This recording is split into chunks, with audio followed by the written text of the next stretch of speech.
make another video. I'm gonna make this time. I'm gonna make a cafeteria base, just because I kind of wanna make some variety of different types of bases. So today we're going to make a. Today we're going to be making a. What's it called? A cafeteria base. But the whole premise is weird. For starters, Carlos isn't even evil in the beginning. He starts going after a job that's primarily been bunny territory. Given these troubled times, even a humble chick could do the job. Now, of course, Carlos takes offense and decides to overthrow his superior. It's time for the Easter chick to rise! And he actually means it. The guy literally goes through vigorous training just to become the next Easter Bunny. But explain to me why Carlos first tricks EB's dad into believing he's dead. Does anyone care that that's a butterball turkey? No, that is EB. With a freaking turkey, mind you, before immediately revealing his true colors just a few seconds later. My most trusted number 2 for years. But guess what? I am sick of doing number 2.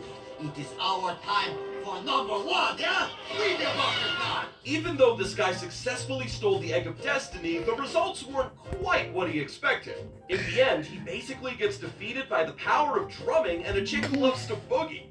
The entire plot doesn't make sense, and Carlos only gets the villainous energy in the final act.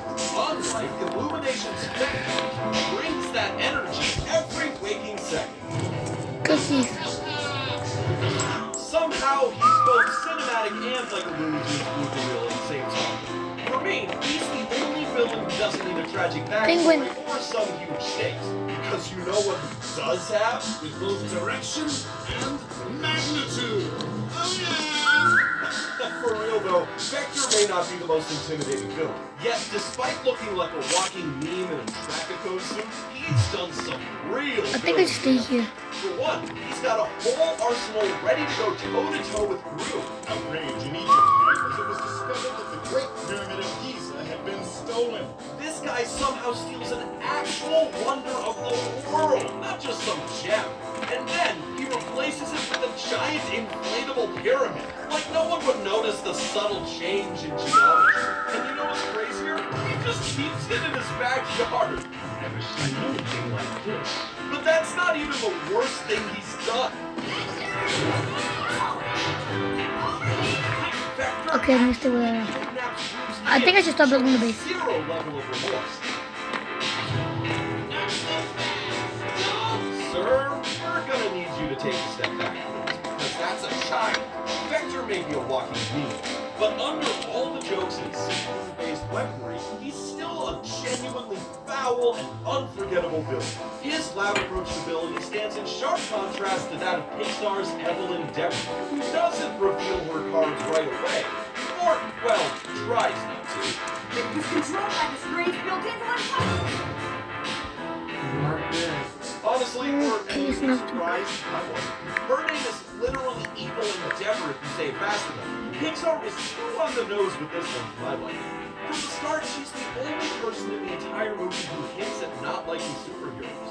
If superheroes had not been forced into gravity, never would have. Or died in a table to the safe because he knew there was trouble. I mean, did no one else find that suspicious? And really, how's that her origin story? Like, I get it, grief is real, but she should be upset at her dad for not making the smart decision instead of blaming superheroes for existing. What? Even if we accept her motives, her evil plan is still a head Remember 24. To destroy people's trust in Remember superheroes. 24. The middle of the night, but clueless of the time. Bro. Yeah. Bro, at school, I was singing end of the beginning, like for no reason, because I was bored. We had like a substitute teacher. So you know what I said? Remember 24. And then I fell on my chair. I was like hanging, my toes were on like drives up her villain, with Yeah. Pixar's Syndrome being a great example. You sly dog! You got me monologuing! What sets him apart from Evelyn isn't just his iconic lines, but also the fact that Syndrome actually has a direct link to Mr. Incredible. All I wanted was to help you. I only wanted to help! And what did you say to me? Black hole. I will. See, this is what happens when you combine hero worship with rejection.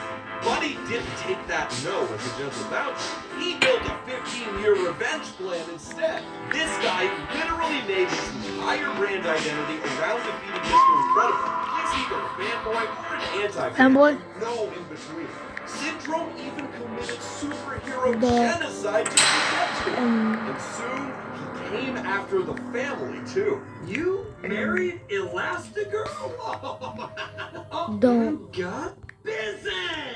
Man, even when he's terrible, he's still hilarious. But as funny as he can be, he takes the villainy a bit too far.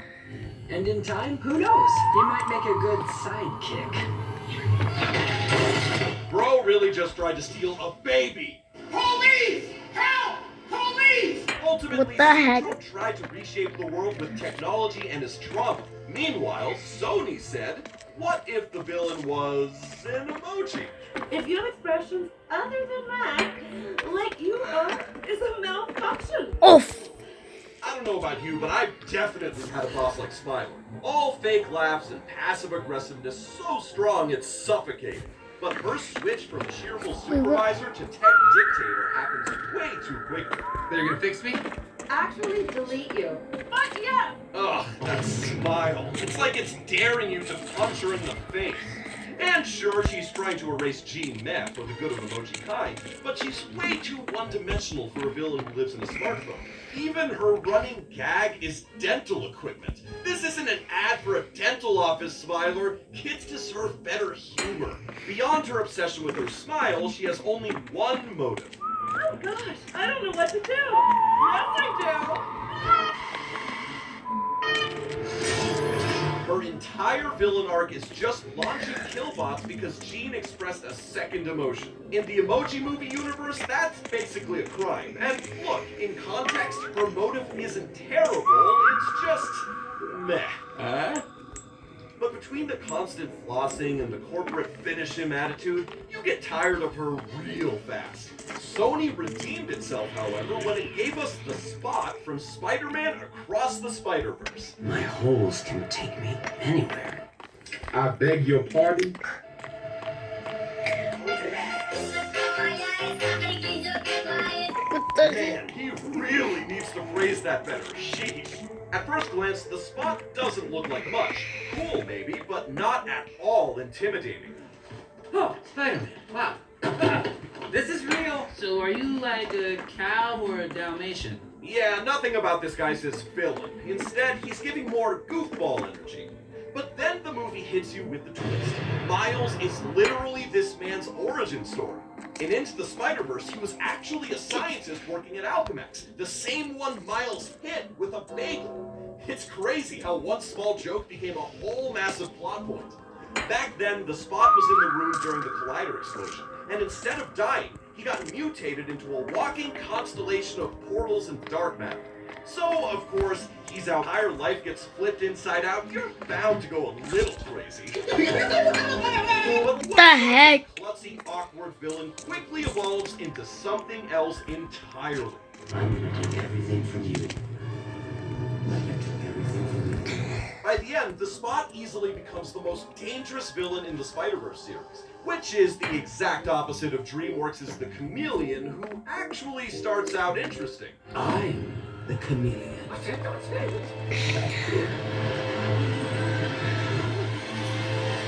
With shape-shifting powers like that, you'd think she has more to her, but nope. As the final villain in the final movie of a franchise that gave us incredible villains, we had expectations. And she trampled them all with her tiny gecko feet. You're gonna steal Tai Lung's kung fu. His and those of every master villain that came Let's be before the me. actually So, sick. wait. Her master plan is basically, I can't do kung fu, so I'm going to borrow everyone else's? Yeah, there's a word for that. It's called plagiarism. Like, where's your originality? I mean, Tai Lung escaped a maximum security prison using a feather. What have you done?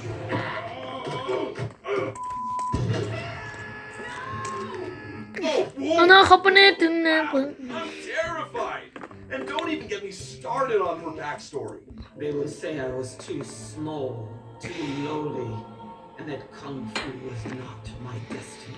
Have you seen Mantis? The guy's the size of a pistachio, but he still kicks kung fu butt. Maybe kung fu wasn't your destiny because you'd rather steal everyone else's skills than train, girl. And in the end, even when she gets her hands on the Staff of Wisdom and absorbs villain Chi, she still loses.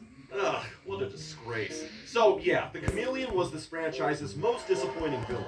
Honestly, she should have learned villainy from her predecessor. Part of you here, part of you there, and part of you. Yes.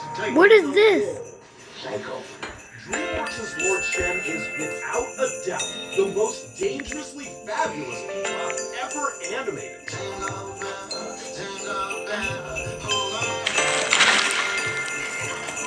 Unlike Tai Lung and Tai, he isn't some kung fu prodigy, but that doesn't make him any less dangerous. Rather than steal kung fu like a chameleon, Shen upgrades directly to the fire power. With a single cannon shot each, everyone thought kung fu could handle. What really makes it stand out, however, is his connection to the rugged man.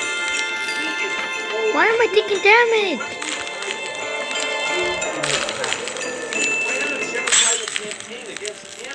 All because of one prophecy.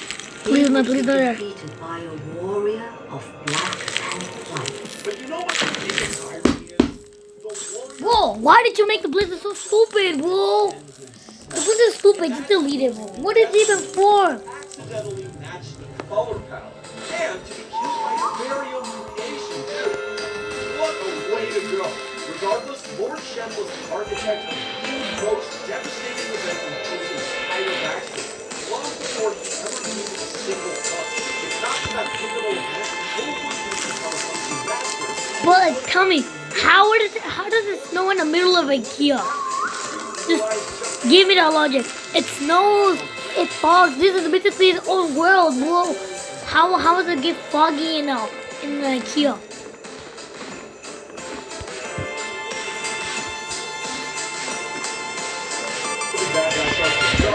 Some begin with a crack, and that's where they get you. Here are 9 times we felt bad for the villain, starting with Pitch Black from Rise of the Guardians.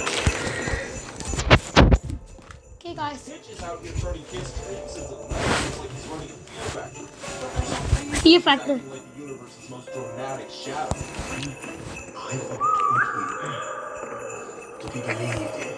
Suddenly, the boogeyman sounds less like an ancient evil and more like a guy who tried to join a group chat and immediately got kicked out. But it's hard to make friends when your whole personality is making people shake in their boots.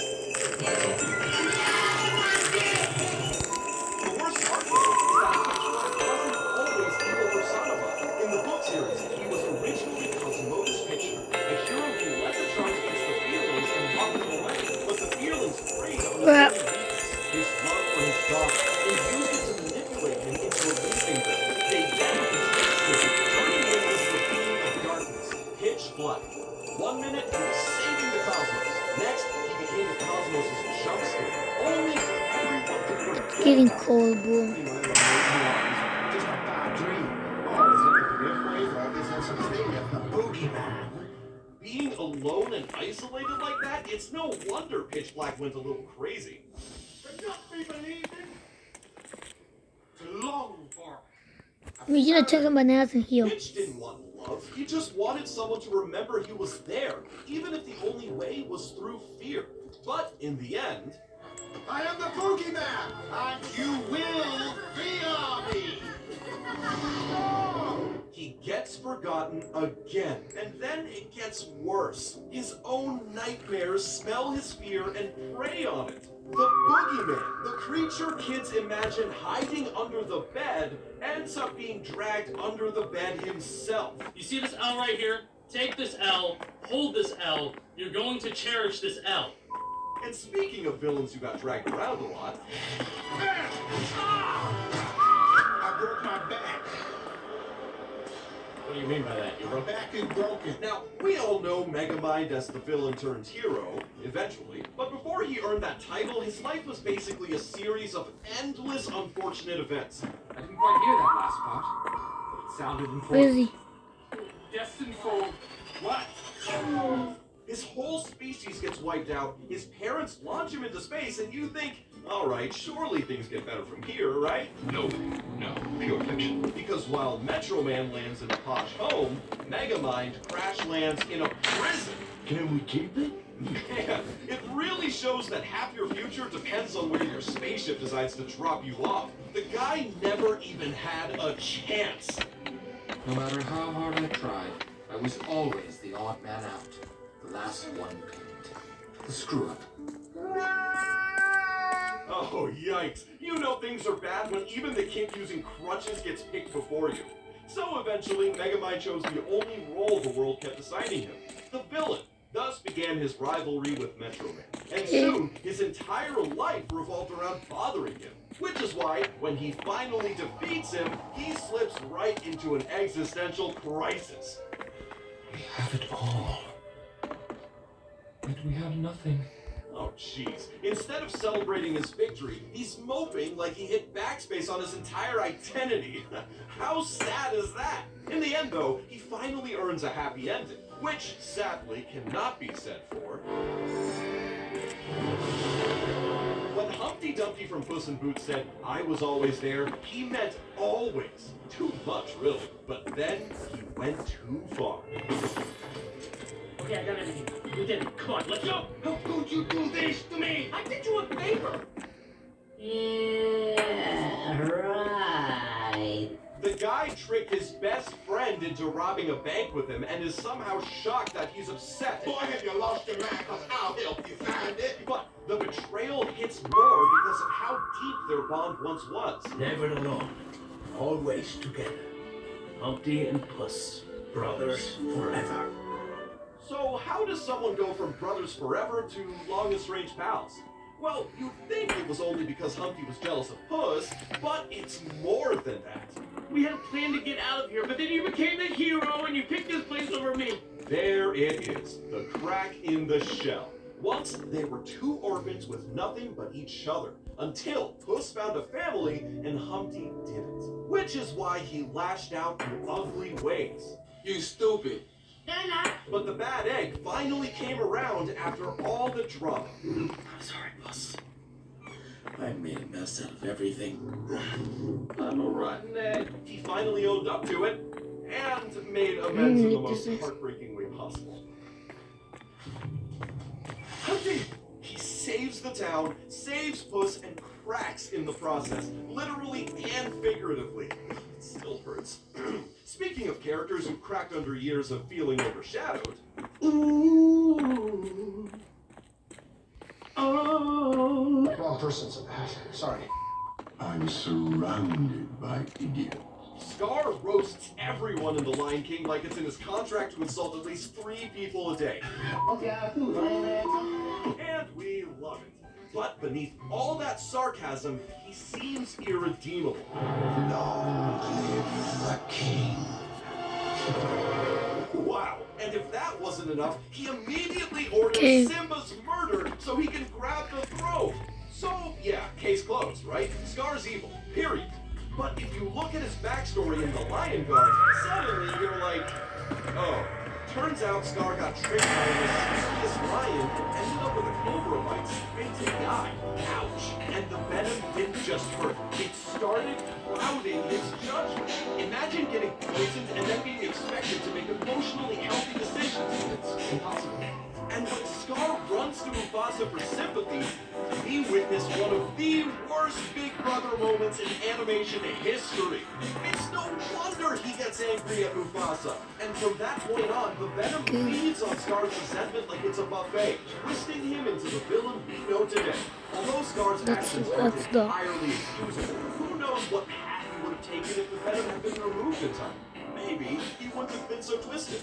Much like Lotso from Toy Story 3. Where's your kid now? Why is it like that? It's supposed to be. Wow, Bro betrays the others like the word loyalty never made it into his factory sentence. It's hard to imagine this guy was ever a sweet strawberry-smelling cuddle bear. But back then, he did have It's over here, it's over here. They did everything. 6-1. Never seen a kid with toy mania. Hugs, picnics, tea parties, Lotso was living the peak toddler influencer lifestyle. Honestly, a better childhood than most of us got. Knights of Columbus, I heard. But one misunderstanding changed everything. But by then, it was too late. Lotso made that long, treacherous journey home only to find Daisy hugging his replacement. And that's when Lotso slowly descends into his reputation era. She don't love you no more. Ah, move. He could have processed his pain like a healthy plush toy. Instead, he tells Fake Baby they were all replaced, even though he was the only one. Talk about projection. Lotso really said, if I go down, the whole group is coming with me. And the abandonment issue stayed with him long after. We're all just trash, waiting to be thrown away. That's all a toy is. They say time heals all wounds, but clearly not. Lotso took his trauma and structured an entire daycare system around it. This bear showed us how one moment of loss can twist someone's path forever, just like Shimu's life does in K-pop Demon Hunters.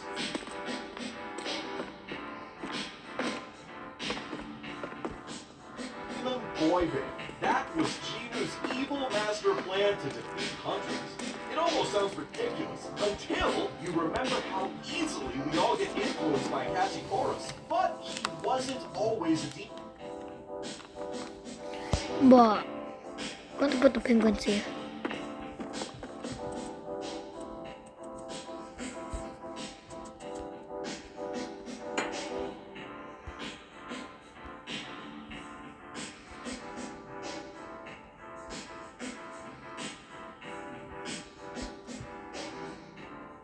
The bear, huh? It's...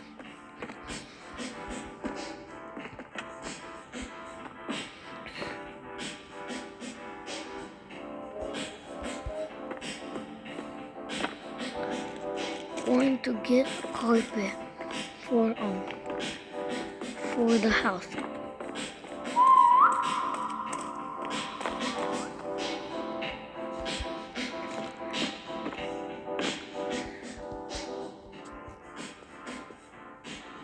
Like this. I'm gonna get our beds and food.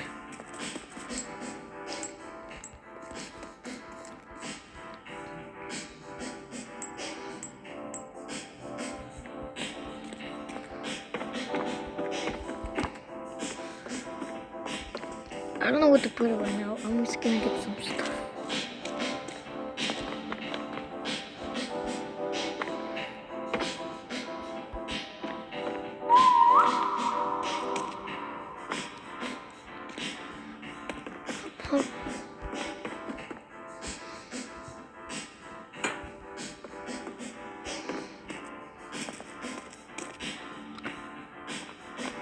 I think we should get some more stuff. Blow would get you a lifetime of visits to a therapist. So, yeah, I see why Miguel goes to the streets. Please understand, asking not to save your father. I'm not asking. Sir, I get that you're trying to save the universe and all, but maybe don't imprison a 15-year-old in a giant glow stick cage. But from Miguel's perspective, he had to watch his daughter die because he broke one single rule. He couldn't risk it again. And since then, guilt has become his lifelong companion. And that guilt warps his very definition of good.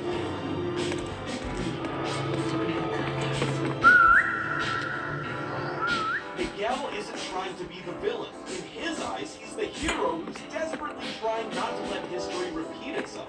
No matter how many feelings or laws he has to punch through to make it happen. But Miguel wasn't the only villain in the Spider-Verse to be shaped by loss. It won't work. They're gone.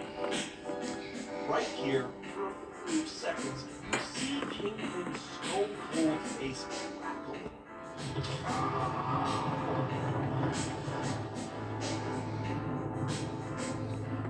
Never mind, he ruined it. It's crazy how fast this man snapped from I feel things to I commit murder. Music says he's ruthless. There's no denying it. But even the most cold-hearted villains can make you feel things sometimes. What are you doing? Richard, what? It's bad enough to see your wife and kid look at you like you're a monster. But what happens next is worse.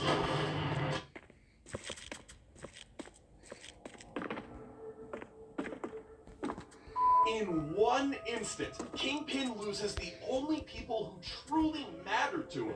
But instead of taking responsibility, he looks at his guilt and decides, what if I open a hole in reality instead? So, using the Super Collider, he begins looking for alternate versions of his family to bring back. Super healthy coping mechanism, definitely. But when he finally does get to see them again, the moment is just painful. Richard. What are we doing here? I don't know, Richard. Listen to me. No.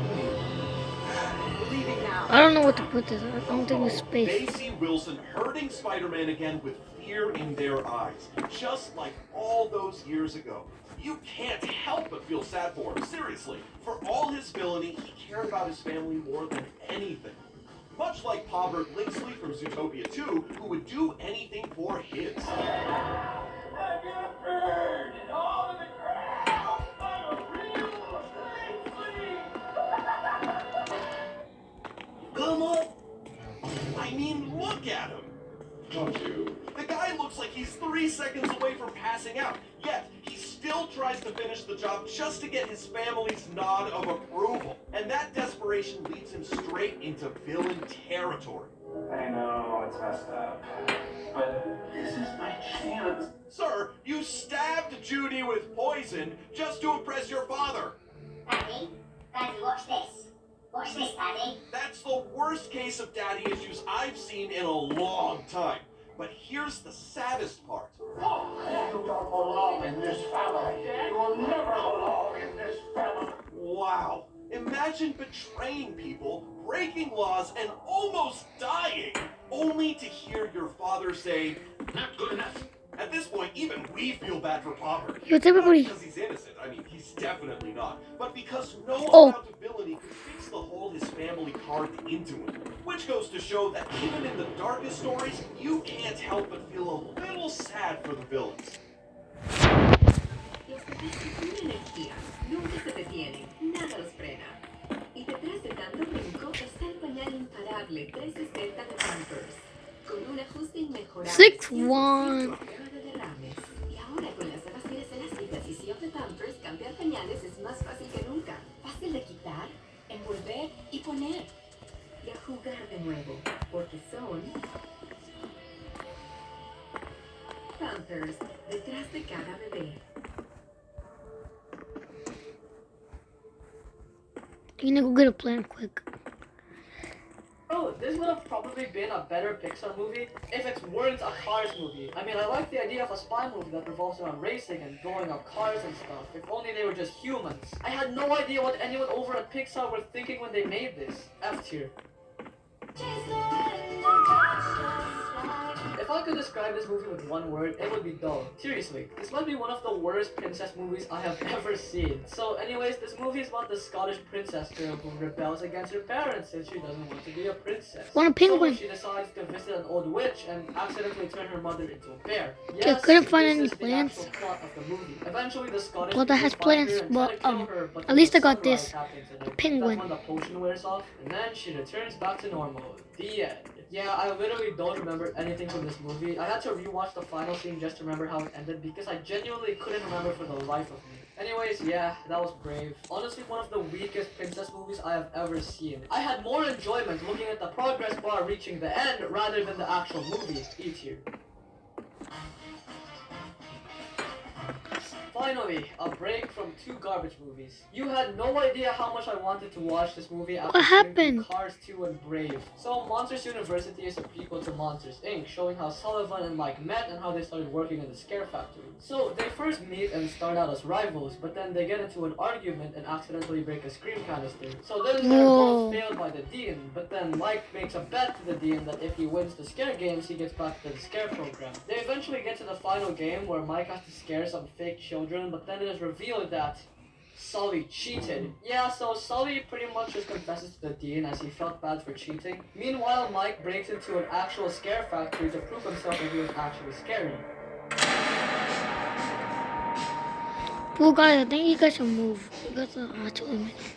He wasn't. So then Sully We're building a distracts base the here. Dean and then gets to the Scare Factory and reconciles with Mike. But then once they're about to get out, it turns out that the door was disabled from the outside. So their only way out would be to scare people from the inside to power the door back up. So then they work together, traumatize some police officers, and escape the door. They get expelled from Monsters University at the end, but then get a job at the Scare Factory where they climb up the ramps and eventually become scary. I mean, for a Monsters Inc. prequel, it was okay. One little nitpick that I have with it is that they should have showed more scenes with Randall in it. They only show him at the start of the movie with him being Mike Wazowski's nice roommate, but I also wanted to see him become more of what he is in Monsters Inc. Also, the villain in this movie is kind of mid. Like, she doesn't really do anything very interesting. She fails Mike and Sully at the start, and that's really it. Still though, this movie isn't that bad. A tier. I think you stay here. So, this movie was pleasantly good. So, Inside Out is told through the perspective of the 5 emotions inside of a girl named Riley's head. You ever look at They have like an HQ and everything with little balls serving as memories. So anyways, Riley moved to San Francisco and lives in a cramped house. Oh, an employee. We should trap him. We should trap him. But because Sadness accidentally tampered with some memory, Joy and Sadness get thrown out of the HQ, meaning that Riley can't experience happiness or sadness until they come back. Yeah, for the first part of the movie, Sadness was just kind of an annoying, dumb idiot. They come across Bing Bong, who was an old imaginary friend of Riley, and they also come across a lot of places, like this Dream Production Studio and this Cloud City. Eventually, Riley becomes a depressed emo teenager, and so anger, fear, and disgust implant an idea in her head. That idea being thrown away from her family. But luckily, Joy and Sadness return to HQ and stop her from running away. So she returns back I'm home gonna and capture it tonight. really I mean good, in today. my opinion. It deals with powerful emotions and was surprisingly really dark. Although there are still some flaws in it, like the fact that it was very formulaic and predictable, the characters were okay, I guess. I mean, they pretty much have as much depth as a cheese sandwich. The overall message of the movie is more mature, and this movie is also a lot more complex than most of the Pixar movies. But it's still a very powerful movie nonetheless. I'll give it an A tier. Okay, I think if this guy's AI was probably Dinosaur movie. stupider, Well, it can't be that bad, right? could have trapped it. Yeah, I'll keep this review short. This movie blows. It's not even like Hot or Cars 2 or I can laugh at it for being horrible. No, this one's just sad and depressing. So this story follows a world where the asteroid that originally killed all of the dinosaurs just simply missed Earth. And so we get Arlo, our main character with an especially annoying voice. He gets lost because he falls down a river, so then he befriends this caveman child and they go on doing wacky and funny adventures. There's also like a few scenes where they get attacked by pterodactyls. I honestly can't remember anything from this movie. In the end, Arlo gives the caveman kid up for adoption to this other family. Yeah, that's really the whole movie. It's incredibly Oh my tedious. What a gosh. nothing movie. I guess I can't really blame them for this. I mean, the movie did end up in production hell. It got delayed several times and was even entirely revisioned at one point. One thing I will give it credit for is that the backgrounds look really nice. The CGI has honestly been stepped up in this movie. Of course, it doesn't match the goofy ass design of Arlo, but I guess Pixar wanted to use the ray tracing for this movie. Yeah, don't watch this movie. Get in thy bin.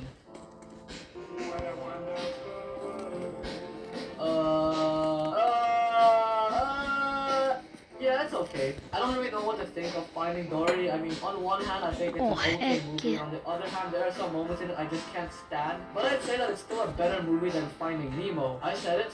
Come at me. Finding Dory is basically Finding Nemo, except replace Nemo with Dory. Oh my god! Story of how Dory lost her parents at such That's a young age impossible and to returned trap. using Marlin and trying to find them. I don't know why, but I really feel like Dory is more of the main character in the Finding Nemo universe more than Nemo himself. Just Dory's history and her journey with her parents really makes Finding Nemo feels more like a side mission than the main plot. Anyway, so Dory ends up in a marine life institute where she meets Han. So Han It worked! who wants to I caught it. I caught it happen, he bro. helps out Dory in exchange for his tag, and they meet this whale who constantly bumps her head along the way. Meanwhile, Nemo and Marlin try to traverse the land and search for Dory. One thing that I really liked about this movie is that there are a lot more scenes that happen in the van, and that makes for more creative scenes during the movie. Like, the movie isn't just let's swim over here and let's swim over there, but since they're actually trying to traverse the land, they have to get a lot more creative. Eventually, Dory reaches the place where she thinks her parents are, only to find out that they aren't there anymore and that they got thrown into some kind of quarantine. So then she goes there, but unfortunately Hank gets spotted and Dory gets flushed down the drain. But lucky for her, because her parents are literally just sat there waiting for her.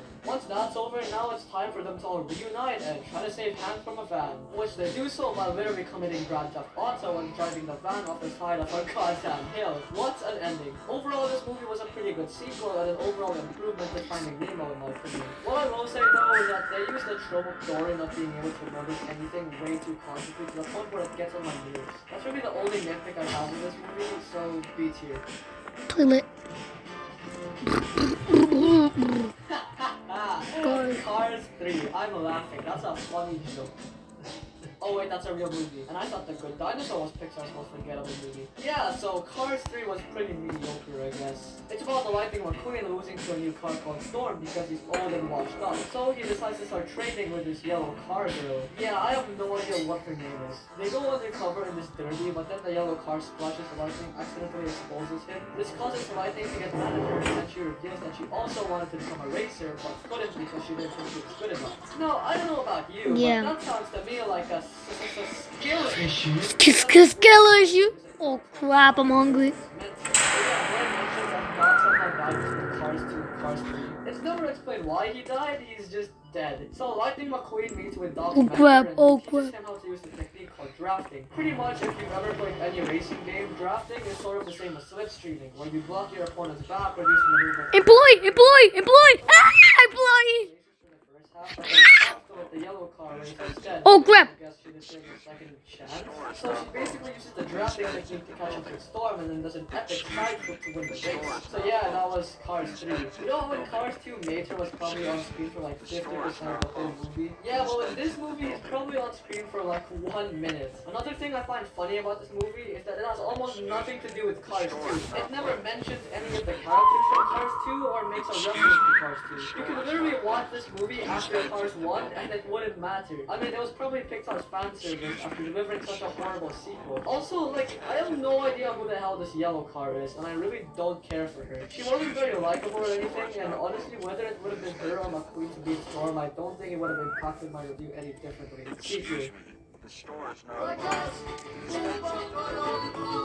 Thank God for Coco. This movie is so unique and creative and at the same time so emotional. It presents such a great story with amazing characters, humor, and the culture. Holy crap, the Mexican culture in this movie is great. Oh crap, oh crap. Oh my gosh. It's all amazing. The story is about this kid named Miguel living in a family who hates music. Try me, bitch. I guess you could say they really wanted to avoid those pesky YouTube copyright claims. So Miguel is inspired by this guy called Ernesto, who is a famous musician that Oh crap. was crushed by Oh John crap. Miguel. But as music is down in his family, he learns the guitar secret. On the Day of the Dead, Miguel finds out that his great-great-grandfather was actually Ernesto and tells his family the news. They didn't take too kindly to him. So then Miguel Bro die. Crap. Oh crap. Crap. Dead relatives. Then Miguel meets this guy called Hector who helps him try to reach Ernesto so he can Oh my gosh. Oh yeah, and apparently if somebody can help save the world, then you also die deadly. So after Hector and Miguel get into an argument, Miguel decides to just sneak into the party to meet Ernesto, but then Hector catches up and confronts Ernesto of stealing his songs. But then, in a shocking plot twist, it is shown that what actually happened is that Ernesto poisoned Hector and took his songs without giving credit. You sly snake, Ernesto. Honestly, Ernesto is still one of the best twist villains in Pixar. I mean, I did not see that coming on my first watch. So then Miguel and Hector get thrown into a pit, but then we see that Hector is actually Miguel's great-great-grandfather. So then they infiltrate Ernesto's concert and do the cliche thing where they record the bad guy. Oh crap, oh crap, oh crap, oh crap, oh crap. Oh crap, oh crap, oh crap. I'm hungry. All of this. But it was also kind of necessary. Anyway, so Miguel returns home with a blessing, and oh my god, the ending. Do anybody have snacks? Ending to any Pixar movie. Scraps, No, scraps, you are. Go watch scraps. this movie right now. S tier. Oh my gosh. Yeah, I have no idea what to think of this movie. It wasn't as bad as I thought it was going to be. No! Did we really need an Incredible sequel? So anyways, this film literally starts a few seconds after the first one ends, with the Incredibles fighting some obscure villain. Unfortunately for them, they cause a lot of collateral damage, which makes the government ban superheroes again. So then Mr. Incredible, Elastigirl, and Frozone sign up for this sketchy superhero program. Please, we got a plan. Voiced by Bob Odenkirk, and also his sister Evelyn. The program aims to pretty much attach dash cams to superheroes and broadcast them to the public so that they can regain their trust. And let me just say, I find it so funny that this guy is being voiced by Bob Odenkirk, because whenever he talks in this movie, I just imagine Saul Goodman in his place. Hi, I'm Saul Goodman. Did you know that you have rights? And that's why I fight for you, Albuquerque. So it turns out that the big superhero program was a scheme, and Bob Odenkirk's sister Evelyn was a secret twist villain. Apparently she sabotaged the superhero program because her parents died and didn't get saved by superheroes. Well, that's a very nice motive. She invents like this screen that can hypnotize superheroes, which is how she gets them to do what she says. Meanwhile, Dash and Violet have to save everyone. So yeah, the superheroes all team up together to stop Evelyn. Luckily, Bob Odenkirk survives. Thank God, he was literally the only character I cared about. So yeah, that was the whole movie. It wasn't that good, but I guess it also could have been much, much worse. The villain is probably my #1 complaint. Like, if she hated superheroes so much, then why did she join her brother in trying to make superheroes illegal again, only to betray him and say, "Psych, I'm evil." The motives just don't make too much sense. Otherwise, the plot of the movie is okay, I guess. It's not anything very great, it's just kind of meh. It's whatever though. B tier. Did you really think that Toy Story 3 was going to be the last movie of the series? Well, it must suck to be Friday. you. Toy Story 4, where do I even start with this? So, you know how in the end of Toy Story 3, Andy gets all the toys to Bonnie and the one condition that she loves them and takes care of them? Yeah, well, how if you take a big old... City boy! City boy! City boy! Okay, I had to say it. Yes, this is a real thing. So, Bonnie creates a brand new toy kidney cycle. This stupid sports guy is pretty much trying to commit suicide in the first 25 minutes of the movie. Anyway, so during a road trip, Bonnie starts on the flat and the movie goes to the so then Bonnie goes to this carnival place and then Leo and Snorky goes up to release the gun. That's also releasing the Bo Peep Savannah that actually started doing it. Oh yeah, remember Bo Peep, the woman just the movie that was played by Bo Peep? Yeah, well she's back in this movie. She's also the main villain of the movie, which is Scarlet.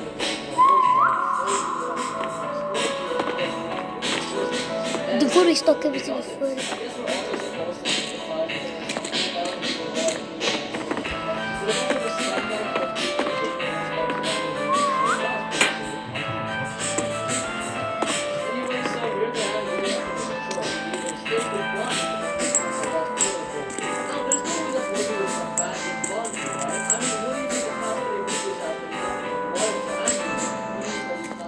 Nope. He stays with Bo Peep.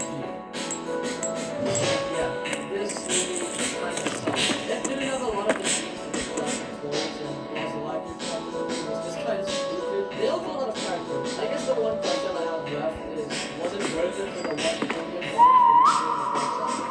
Shame on you. Let me go capture him again. We'll try to attempt to.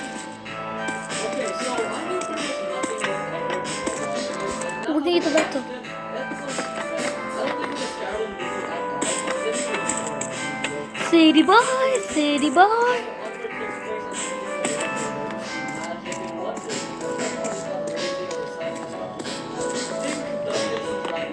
Anyways, so here we have our two main characters, Ian and Marley. Ian is your typical actor, Marley is pretty much the so on the scene we're going to see the inner staff and the dad. As it turns out, Ian is a villain, being attacked by a life-threatening tornado.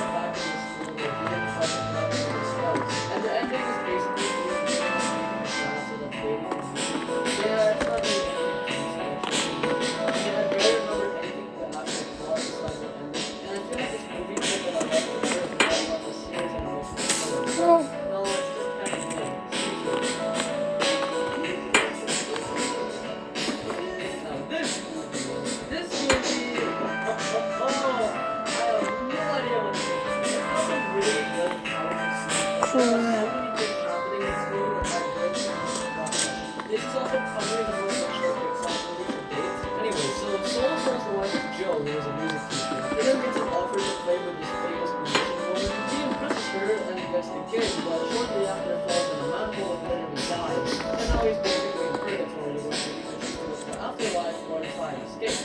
He chooses to try and escape. So he somehow ends up in this place where Oh my gosh.